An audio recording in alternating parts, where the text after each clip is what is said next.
주님은 우리의 의. 그러면 어떻게 하여 그 나라에 들어가는 데 필요한 의를 얻을 수 있느냐고 물을 것이다. 오직 위대한 복음의 사역을 통하여 그 의를 얻을 수 있다고 답변할 수 있다. 먼저 성경에 나온 이야기를 보고 칭의, 곧 의를 나누어 받는 문제를 생각해 보도록 하자. 칭의 문제를 보다 잘 이해하는 데에 많은 도움이 될 것이다. 누가복음 18장 9절에서 14절까지에서 그 예를 볼 수 있다. 또 자기를 의롭다고 믿고 다른 사람을 멸시하는 자들에게 이 비유로 말씀하시되 두 사람이 기도하러 성전에 올라가니 하나는 바리새인이요 하나는 세리라. 바리새인은 서서 따로 기도하여 가로되 하나님이여 나는 다른 사람들 곧 토색, 불의, 간음을 하는 자들과 같지 아니하고 이 세리와도 같지 아니함을 감사하나이다. 나는 일회에 2번씩 금식하고 또 소득의 11조를 드리나이다 하고 세리는 멀리 서서 감히 눈을 들어 하늘을 우러러 보지도 못하고 다만 가슴을 치며 가로되 하나님이여 불쌍히 여기옵소서 나는 죄인이로소이다 하였느니라. 내가 너희에게 이르노니 이 사람이 저보다 의롭다 하심을 받고 집에 내려갔느니라. 무릇 자기를 높이는 자는 낮아지고 자기를 낮추는 자는 높아지리라 하시니라. 이 비유를 말씀하신 목적은 어떻게 하면 의에 이룰 수 있고 혹은 그럴 수 없는지 가르쳐 주기 위해서이다. 바리새인은 없어지지 않았다. 오늘날에도 자신들의 선행으로 의를 이루고자 하는 사람들이 많이 있다. 자신들이 의롭다고 믿는 사람들이다. 항상 노골적으로 자신들의 선함을 자랑하지는 않지만 다른 방법으로 자신들의 의를 신뢰하고 있다는 것을 보여준다. 아마도 바리새인의 정신, 곧 자신의 선행을 하나님에게 말하여 은총을 받으려고 하는 정신은 자신들의 죄를 가장 깊이 느낀다고 말하는 그리스도인들 가운데서 흔히 찾아볼 수 있다. 자신들이 죄를 지었다는 것을 알면 죄책감을 느낀다. 죄에 빠져 있는 것을 슬퍼하고 또 자신들의 연약함을 한탄한다. 그러나 이 정도의 수준을 벗어나지 못하고 있다. 때로는 집회에서 부끄러움 때문에 말하기를 피한다. 때로는 감히 하나님에게 나아가서 기도하려 하지 않는다. 평소보다 더 큰 죄를 지은 경우에는 죄책감이 사라지거나 어떤 색다른 선한 행위를 하여 보충했다는 생각이 들기까지는 얼마 동안 아예 기도를 그만두기도 한다. 이것은 무엇을 나타내고 있는가?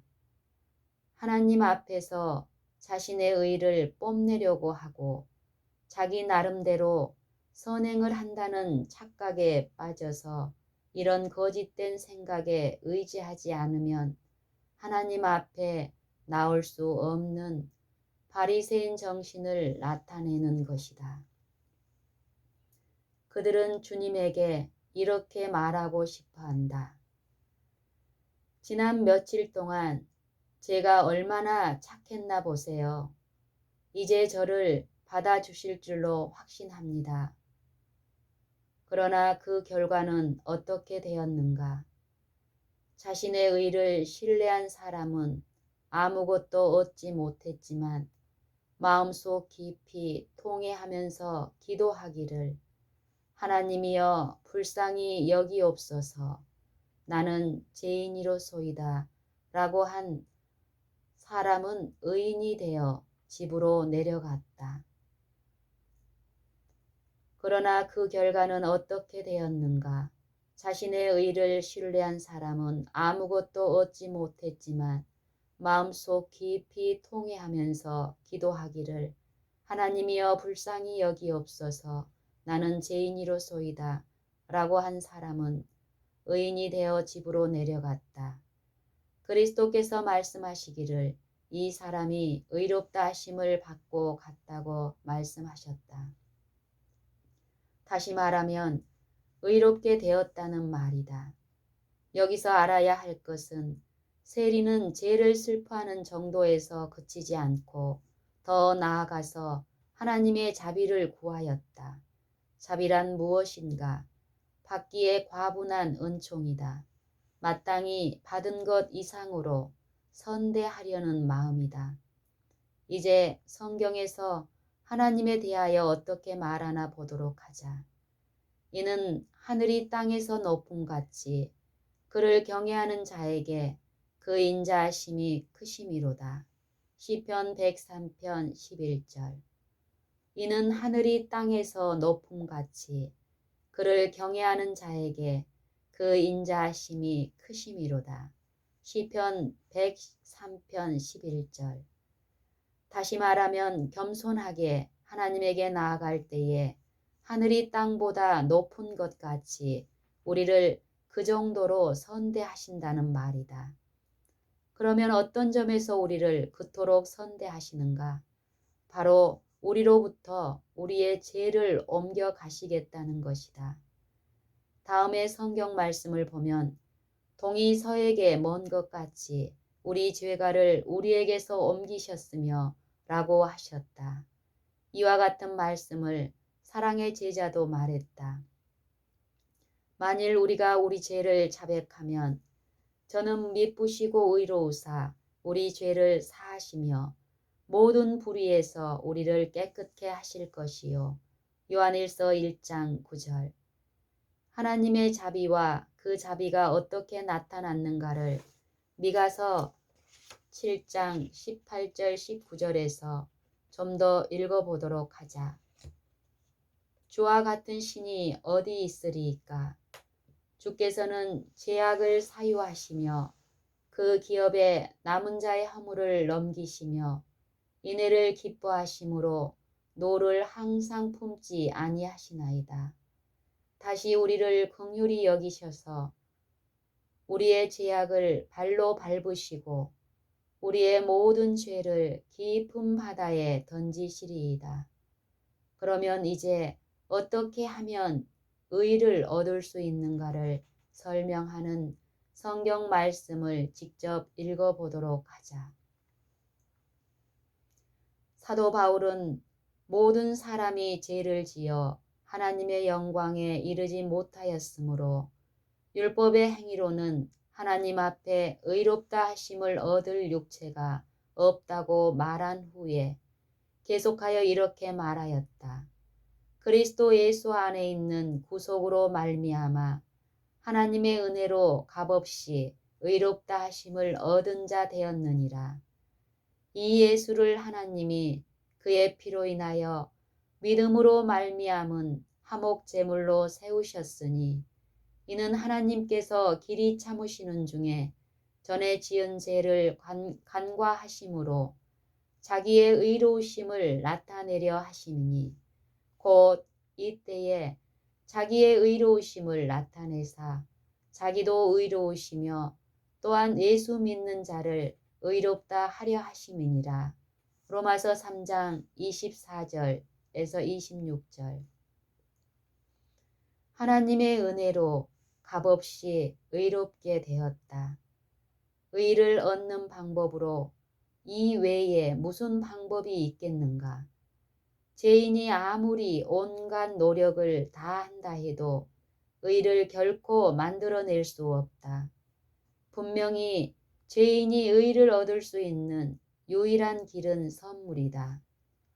의가 선물이라는 것은 바울이 로마서 5장 17절에서 분명히 말하고 있다. 한 사람의 범죄를 인하여 사망이 그 한 사람으로 말미암아 왕노릇하였은즉 더욱 은혜와 의의 선물을 넘치게 받는 자들이 한 분 예수 그리스도로 말미암아 생명 안에서 왕노릇하리로다. 의가 선물이기 때문에 의의 보상인 영생도 우리 주 예수 그리스도를 통하여 주시는 하나님의 선물이다. 하나님께서는 그리스도를 화목제물로 세우시고 그를 통하여 모든 죄가 용서받도록 하였으며 이 용서는 단순히 하나님의 의가 되시는 그리스도의 의를 나타내어 죄 없이 함을 받는 데에 있다. 하나님은 긍휼에 풍성하시고 자비를 베푸시기를 기뻐하시기 때문에 하나님 자신의 의를 예수님을 믿는 죄인에게 입혀주시고 그 대신에 예수님을 죄인의 죄로 삼으신다. 에베소서 2장 4절. 이것은 확실히 죄인에게 유리한 거래이며 하나님에게도 아무런 손해가 없다. 왜냐하면 하나님에게는 거룩함이 무한정하여 죄인에게 아무리 나누어 주고 또 나누어 주어도 끝이 날 줄 모르기 때문이다. 조금 전에 본 성경 말씀은 율법의 행위로는 의롭다 하심을 받을 육체가 없다고 선언한 뒤에 계속하여 말한 것이지 로마서 3장 21절, 22절의 말씀을 달리 표현한 것이 아니다. 로마서 3장 24절에서 26절. 사도는 덧붙여 말한다. 이제는 율법 외에 하나님의 한 의가 나타났으니 율법과 선지자들에게 증거를 받은 것이라. 곧 예수 그리스도를 믿음으로 말미암아 모든 믿는 자에게 미치는 하나님의 의니 차별이 없느니라. 하나님은 믿는 자에게 하나님의 의를 입혀주신다. 그의 의로 덮어주셨기 때문에 더 이상 죄가 나타나지 않는다. 그러므로 용서받은 죄인은 다음의 선지자와 같이 기쁨의 환호를 할 것이다. 내가 여호와로 인하여 크게 기뻐하며 내 영혼이 나의 하나님으로 인하여 즐거워하리니 이는 그가 구원의 옷으로 내게 입히시며 의의 겉옷으로 내게 더하심이 신랑이 사모를 쓰며 신부가 자기 보물로 단장함 같게 하셨습니다. 이사야 61장 10절. 그러나 율법 외에 하나님의 한 의가 나타났다는 말씀에 대해서 어떻게 생각하는가? 율법이 하나님의 의라는 말씀과 어떻게 일치하며 율법의 요구를 떠나서는 의가 없다는 말씀과는 어떻게 조화를 이루는가? 여기에는 모순이 없다. 이런 과정 때문에 율법이 무시당하지 않는다. 누가 율법을 주셨는가? 그리스도이시다. 어떻게 율법을 말씀하셨는가? 하나님처럼 권세 있는 자와 같이 말씀하셨다. 그리스도로부터 나온 율법은 아버지로부터 나온 것과 같으며 순전히 하나님의 의로운 품성을 나타내고 있다. 그러므로 예수 그리스도를 믿음으로 받는 의는 율법에 나타난 의와 똑같다. 더욱 이것은 율법에게 증거를 받은 사실로 확증되고 있다. 이런 장면을 한번 생각해 보도록 하자. 여기 즉결 심판에서 율법이 죄인의 반대 증인으로 서 있다. 율법은 변할 수 없으므로 죄인을 의인이라 부르지 않는다. 율법은 변할 수 없으므로 죄인을 의인이라 부르지 않는다. 유죄 판결을 받은 이 죄인은 수차례에 걸쳐 율법으로부터 의를 얻고자 하나 모두 거절당하고 수포로 돌아갔다. 어떤 고행이나 선행 같은 것으로 매수할 수도 없다. 그러나 여기에 은혜와 진리가 충만한 그리스도가 서 계시면서 죄인을 부르고 계셨다. 드디어 죄인은 율법으로부터 의를 얻으려고 헛되이 발버둥 치다가 지쳐있던 중에 그리스도의 음성을 듣고 그 벌리고 있는 품으로 도피하였다. 그리스도 안에 숨었을 때에 그리스도의 의로 옷 입게 되었다. 이제 보라, 지금까지 헛되이 구하였던 의를 그리스도를 믿음으로 값없이 얻었다. 이제는 율법이 요구한 의를 갖게 되었다. 의의 근원으로 부터 얻었기 때문에 이것은 진짜 의이다. 율법도 그곳으로부터 나왔다. 그러므로 율법은 이 의가 참된 의라고 증거한다.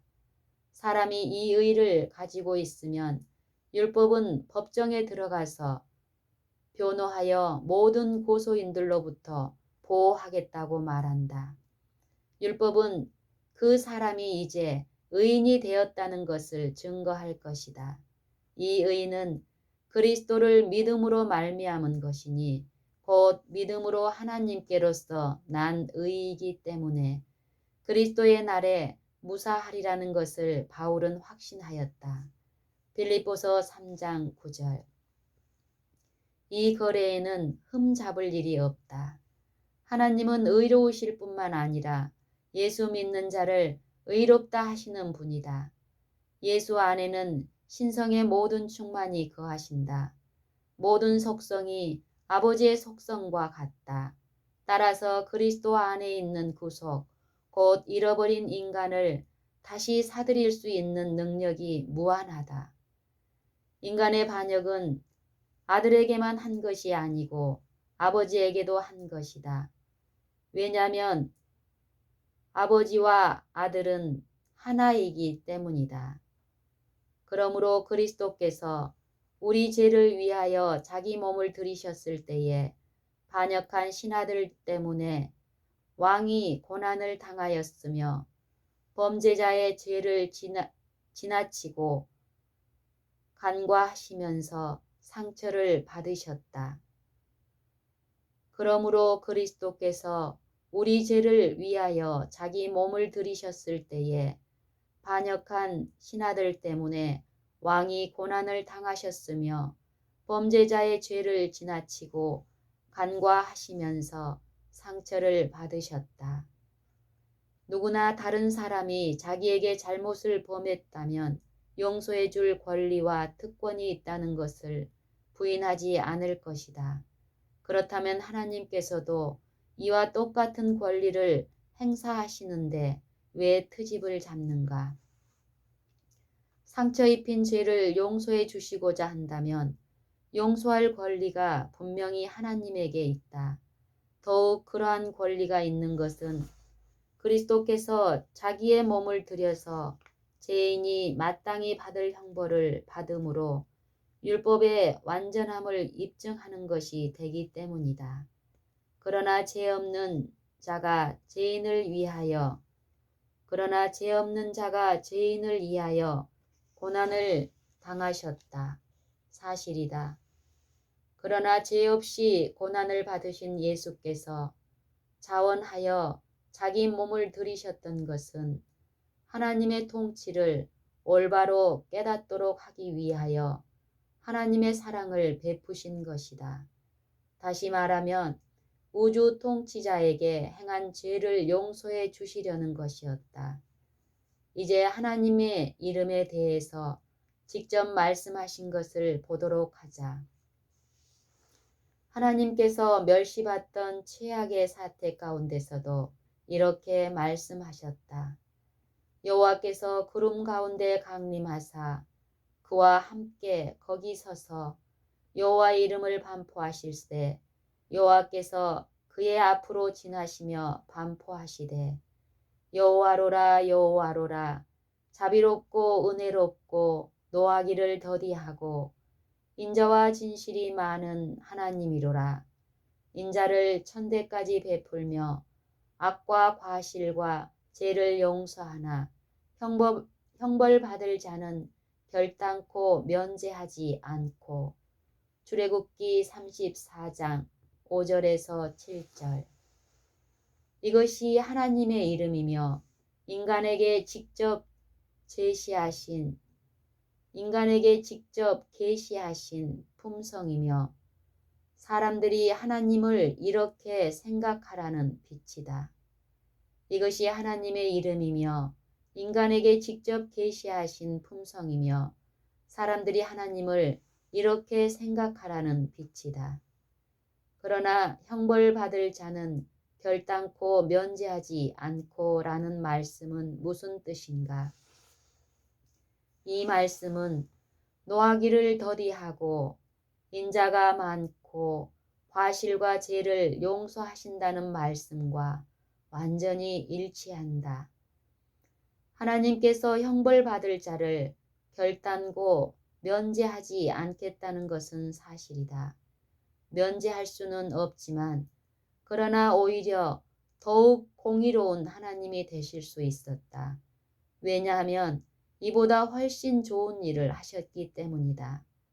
죄를 옮기셨으므로 전에 죄지은 자가 면제받을 필요가 없이 의롭다 하심을 받아서 결코 죄지은 일이 없었던 것처럼 간주된다. 의를 옷 입는다는 말을 이선이라고 왈가왈부하지 않도록 하자. 어떤 사람은 의의 선물의 가치를 이해하지 못하여 입혀주신 의를 원치 않고 생애에서 얻어지는 의만 원한다고 말한다. 그렇지만 이것은 예수 그리스도를 믿음으로 모든 믿는 자들에게 주시는 하나님의 의를 무시하는 것이다. 그들의 생각이 경건의 모양만 있고 능력이 없는 이선에 항의하는 것이라면 동의한다. 그러나 이것만은 마음에 생각하기 바란다. 누구의 옷을 입느냐에 따라서 엄청난 차이가 있다. 자기 자신의 옷을 입음으로 그리스도께서 옷을 입혀주실 때에 그 옷을 낮게 평가하거나 거절해서는 안 될 것이다. 이사야가 한 말을 주목하여 보자. 그가 의의 겉옷으로 내게 더하심이라. 그리스도께서 우리에게 입혀주신 의는 하나님이 인정하시는 의이다. 만일 하나님께서 만족스럽게 여기시면 더 좋은 것을 찾으려고 할 필요가 없다. 그러나 비유를 하나 더 들어보자. 그러면 모든 어려운 문제가 풀릴 것이다. 스게라 3장 1절에서 5절까지의 해답을 주기 때문이다. 대제사장 여호수아는 여호와의 사자 앞에 섰고 사단은 그의 우편에 서서 그를 대적하는 것을 여호와께서 내게 보이시니라. 여호와께서 사단에게 이르시되 사단아 여호와가 너를 책망하노라. 예루살렘을 택한 여호와가 너를 책망하노라. 이는 불에서 꺼낸 그슬린 나무가 아니냐 하실 때에 여호수아가 더러운 옷을 입고 천사 앞에 섰는지라.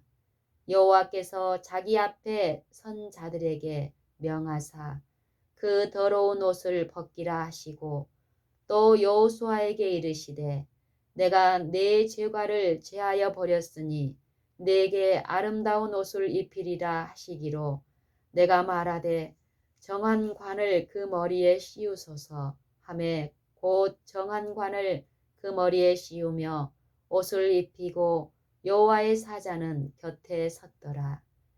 이의 이야기에서 더러운 옷을 벗기는 것은 사람에게 죄를 제거한다는 말과 같은 의미임을 알라. 여기서 알 수 있는 것은 그리스도께서 그의 의의 옷으로 입혀주실 때에 죄를 그냥 놓아두지 않고 없애버린 후에 옷을 입혀주신다. 죄의 용서는 한낱 하나의 형식에 지나지 않아서 하늘의 기록책에 기록되고 그 결과 죄가 지워진다는 그런 것이 아니다. 죄의 용서는 엄연한 현실로서 만질 수 있고 느낄 수 있으며 실제로 각 사람에게 일어나는 일이다. 실제로 깨끗하게 죄 씻음을 받는다. 그러므로 만일 죄 씻음을 받고 의롭다 하심을 받고 의롭게 되면 하나님의 철저한 변화가 분명히 일어난다. 전혀 다른 사람이 된다. 왜냐하면 그리스도 안에서 이런 의를 얻고 죄 없이 함을 받기 때문이다. 그리스도를 옷 입을 때에 비로소 이런 의를 얻는다. 그러므로 누구든지 그리스도 안에 있으면 새로운 피조물이라. 고린도후서 5장 17절. 죄의 용서가 너무나 완전하고 값없이 이루어지기 때문에 이러한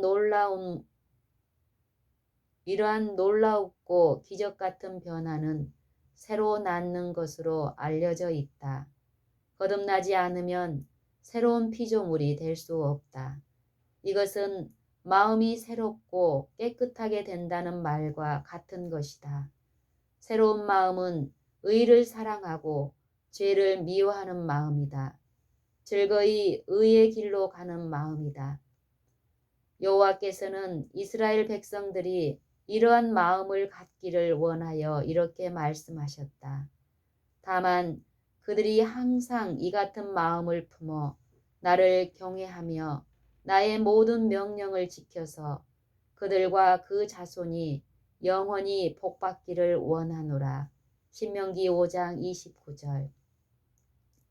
간단히 말하면 이 마음은 죄를 사랑하지도 죄를 짓지도 않는 마음이다. 그러나 무엇이 죄의 용서를 간절히 사모하게 하는가? 단순히 죄를 증오하고 의를 사모하게 하며 죄를 미워하고 의를 사랑하는 마음을 불붙여 놓는 분은 성령이시다. 성령은 모든 사람과 싸우신다. 성령은 그의 견책하시는 음성을 받아들일 때는 즉시 위로자로 사역을 시작하신다. 성령의 책망을 받아들이는 유순하고 순종하는 마음은 역시 성령의 가르침을 따르게 될 것이다. 그러므로 바울은 이렇게 말한다. 무릇 하나님의 영으로 인도함을 받는 그들은 곧 하나님의 아들이라. 로마서 8장 14절. 또 무엇으로 의롭다 함을 받고 죄의 용서를 받게 되는가? 믿음이다. 바울은 이렇게 말한다. 그러므로 우리가 믿음으로 의롭다 하심을 얻었은즉 우리 주 예수 그리스도로 말미암아 하나님으로 더불어 화평을 누리자. 로마서 5장 1절. 하나님의 의는 모든 믿는 자들에게 이른다. 로마서 3장 22절.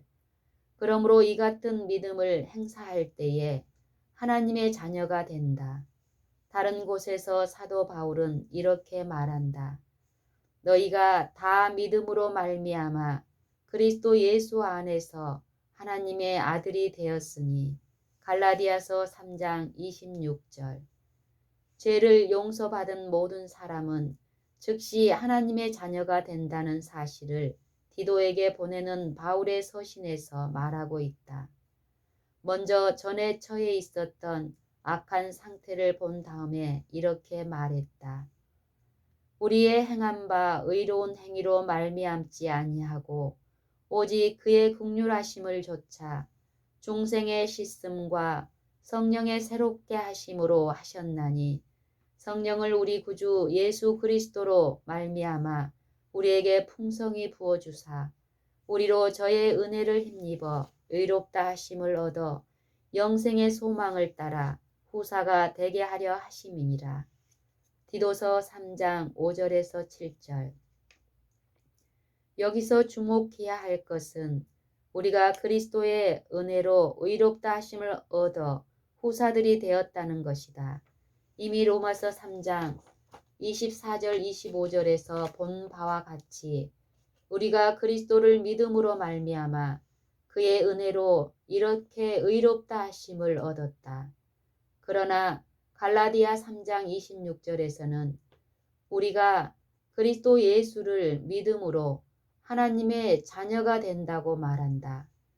그러므로 누구든지 하나님의 은혜로 의롭다 하심을 얻고 제 사함을 받은 사람은 하나님의 자녀이며 후사라는 것을 알 수 있다. 또 여기서 알 수 있는 것은 하나님께서 그의 자녀로 받아주시려면 먼저 어떤 기간의 수련 과정을 거치면서 일정한 수준의 거룩함에 이르러야 한다는 사상은 전혀 근거가 없는 것이다. 우리를 죄인 그대로 받아주신다. 우리가 선하기 때문에 사랑하시는 것이 아니고 우리가 필요하기 때문이다. 우리를 받아주시는 것은 우리에게서 무슨 훌륭한 것이 보이기 때문이 아니고 하나님 자신을 위해서이며 또 하나님의 능력으로 우리를 어떤 사람으로 만들 수 있다는 것을 알고 계시기 때문이다. 하나님이 한없이 높고 거룩하시지만 하찮은 우리에게 오셔서 죄 많고 타락한 몸을 쓰시면서 우리를 양자로 삼아서 하나님의 가족이 되게 하신 사실을 깨달을 때에 비로소 사도 요한이 기뻐 외친 다음의 말씀의 의미를 알 수 있을 것이다. 보라, 아버지께서 어떠한 사랑을 우리에게 주사 하나님의 자녀라 일컬음을 얻게 하셨는고 우리가 그러하도다. 요한일서 3장 1절. 이러한 영광을 받은 모든 사람들은 하나님의 깨끗하심과 같이 자기를 깨끗하게 할 것이다. 하나님께서 우리를 자녀로 삼으신 것은 우리가 선하기 때문이 아니라 우리를 선하게 만들기 위해서이다. 바울은 이렇게 말한다. 긍휼에 풍성하신 하나님이 우리를 사랑하신 그 큰 사랑을 인하여 허물로 죽은 우리를 그리스도와 함께 살리셨고 너희가 은혜로 구원을 얻은 것이라. 또 함께 일으키사 그리스도 예수 안에서 함께 하늘에 앉히시니 이는 그리스도 예수 안에서 우리에게 자비하심으로써 그 은혜의 지극히 풍성함을 오는 여러 세대에 나타내려 하심이니라. 에베소서 2장 4절에서 7절. 또 이어서 이렇게 덧붙여 말하였다.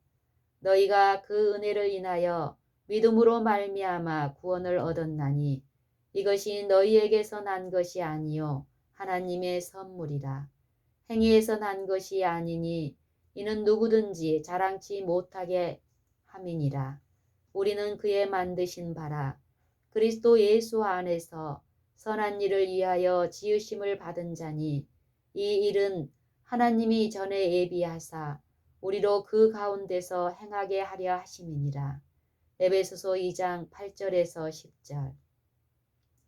이 말씀 가운데서 보여주는 것은 우리가 아직 죄 가운데서 죽어 있을 때에 하나님께서 사랑하셨으며 또 우리에게 성령을 주셔서 그리스도 안에서 살리셨으며 하나님의 자녀로 삼아 하늘 가족의 하나가 되게 하셨으며 또 우리를 자녀로 받아들여 새로운 피조물이 되게 하신 것은 하나님께서 원래부터 계획하셨던 선한 일을 하도록 하기 위해서이다.